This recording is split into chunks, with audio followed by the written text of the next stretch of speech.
Guru Gobind Singh Ji Maharaj has gone one way. Now we know that in the Gadi, all these Guru Sikhs have become Shaheed. And we talk about these Charlie Guru Sikhs who gave Shaheedi. But just think about yourself, was there anyone else who gave Shaheedi on that day? Was there anyone else who sacrificed their life on that day, knowing that this had happened? Was there anyone else there? There was one other person who lived very close to Chamkaur Sahib, and her name was Bibi Sharan Kaur Ji. So it wasn't, because sometimes we just hear about our brothers, but it wasn't just our brothers who gave Shaheedi, it was our sisters as well. So let's remember this, that the Panch Kakar is not for someone who looks like me, who may be a male. It's not just for us, it's for you guys as well. It's for our sisters saying here.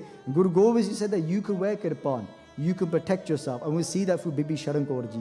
How she did that. Bibi Sharan Kaur Ji heard the news. You can go to the Gurdwara Sahib, it's not too far from Gadi Sahib in Chamkaur Sahib. It's about a 10-minute drive. Bibi Sharan Kaur Ji goes to her mother and she says, I'm going to leave today and I'm going to go do the sanskar of my brothers. And when she leaves and she goes towards that place, her mother says, but you're going to go, how are you going to get there? She goes, don't worry about that. Sometimes you don't have to worry about these things. Like we said earlier, just do the seva and Guru said, you clear the path for you. So Mataji, Bibi Sharan Kaur Ji, she makes her way to that place and she sees all these bodies in the battlefield. She's made her way through. Now when she sees the bodies, remember, there's thousands upon thousands of Mughals and there's only a few Guru Sikhs, right? How are you going to distinguish between 40 within 10 lakh? How are you going to know who's a Sikh, who's not a Sikh? And these Sikhs are not bodies now, they're cut into little pieces. So how do you know who's a Sikh and who is not a Sikh? But like we said earlier, when it comes to the Panch, it's a nishani. It's a sign because you could be alive. When we live today, you may see someone walking down the street, you see a kara on their arm, you see the star on the head, you see a gatra, you know there's a kirpan. You see this and you know, that's a Sikh of Guru Gobind Singh Ji Maharaj. But even that person is cut into little pieces. If you see an arm in the battlefield, if you see a behind the battlefield, you know it's a Sikh of Guru Gobind Singh Ji Maharaj because there's a kara on their arm. But if you can't see an arm, you can see a lat, you can see a leg. On that lat, there's a kashera. If there's the body, if there's a body in the battlefield, the arms being cut off, the legs being cut off, what is there still? There's a gatra on the body, there's a Siri Sahib. There's a Siri Sahib, you know that is Guru Gobind Singh Sikh. You lose the arms, you lose the legs, you use the physical body, you just have a head, you have the long case of the Guru Sikh. And you see the kanga inside the star as well. So you know that this is a Guru Sikh of Guru Gobind Singh Ji Maharaj in this battlefield. So whether someone is alive, whether someone is dead, you know that there's still a Sikh of Guru Gobind Singh Ji Maharaj and no death can come near that person. So Bibi Sharan Kaur Ji collects all the body parts and she lights a big fire.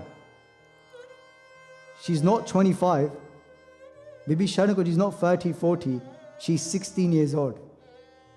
16, I'm sure there's a few 16-year-olds in this room. Look how young Bibi Sharan Kaur Ji is. She's picking up the bodies, she's picking up corpses to get her brother's arms and legs and bodies and put it on a funeral pyre to do the Antam Sanskar. When Bibi Sharan Kaur Ji is doing this, of course a big fire is lit and they can see the fire, the Mughals. So they come to see Bibi Sharan Kaur Ji. They come to see her, but she's not speaking to them because she's reading the Bani that we read every night before we go to bed. If we can't read this Bani before we go to bed, it's 3 minutes long, right? If you read it quicker, 2 minutes. Yeah? Look how short this Bani is, right? Now, I understand doing the Sukhmani Sahib takes much longer, but how we have no excuse in life. I say this in front of Guru Gobind Singh Ji Maharaj, we have no excuse not to do Sohela Sahib ever in our lives. If we can't do Sohela Sahib in our lives, then who is the fool? Right? From this day forward, let's never forget Sohela Sahib in life. Because if Mata Sharan Kaur Ji, if our sister, if our mother at that time could read Sohela Sahib, when she knows that death is coming right for her, and she's done this in a field filled with blood. There's so much blood in the battlefield. They say there's rivers of blood, and the horses are just floating in that blood. That's how much blood is in this battlefield. And Mataji's got all those bodies, and she's put on a funeral pyre, and she's done the Sohela Sahib.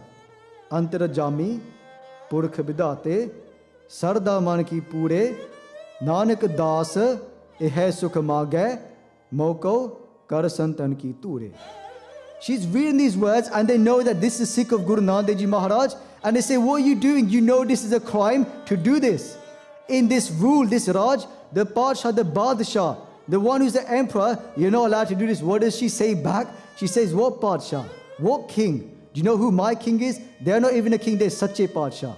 That is my king, and in their Raj, I can do whatever I want, as long as the Guru wants me to do it. So for that reason, I'll do this sanskar. You can do whatever you want to me. So they come and attack Mataji, and we hear she gets chucked in the fire. It doesn't happen like that. She takes out a city sahib herself. So another battle takes place between Mata Sharan Kaur Ji and these Mughals, and she kills some of them.